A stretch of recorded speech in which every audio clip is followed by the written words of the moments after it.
From the red corner, Francis Harencio of Baguio City. Namayagpag ang Baguio City at Benguet sa boxing events ng Karaat 2025 matapos masungkit ang 7 gintong medalya sa ginanap na final bouts. Nanguna ang Baguio E-Lions matapos makapag-uwi ng 4 na gintong medalya mula sa iba't ibang weight divisions sa under-19 at under-17 categories. Masaya po. Excited para sa palarong pambansa. Bubutihin ko po para makakuha ng medal sa national. Ano naging preparation or yung strategies po niyo para sa kayo nanalo? Yung pagpaplano po namin gabi-gabi na sineseryoso po ng lahat. Tapos yung ensayo po namin sa mga madaling araw at sa mga late na gabi. Isa lang po yan, yung tulong po ng mga coach namin para makakapag-training po kami. Tapos yun lang po.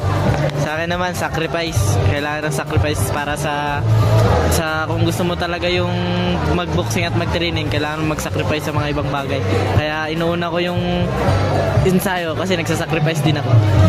Sipag lang at disiplina. Yun lang.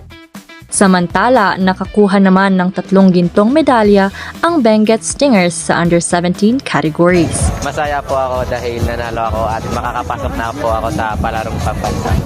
Yung strategy is ganun pa rin, yung discipline nila, yung pagtulog nila, pagkain nila, mga ganyan, yan yung mga binabantayan ng isang trainer.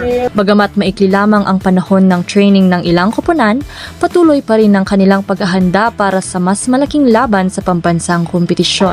Siguro ngayon magsisimula ulit sa basic na training kasi ilang buwan lang, parang isa lang, so ibig sabihin talagang puspusan yung training kasi national na yan eh. Ang palarong pambansa 2025 ay gaganapin sa Lawag, Ilocos Norte sa huling linggo ng Abril.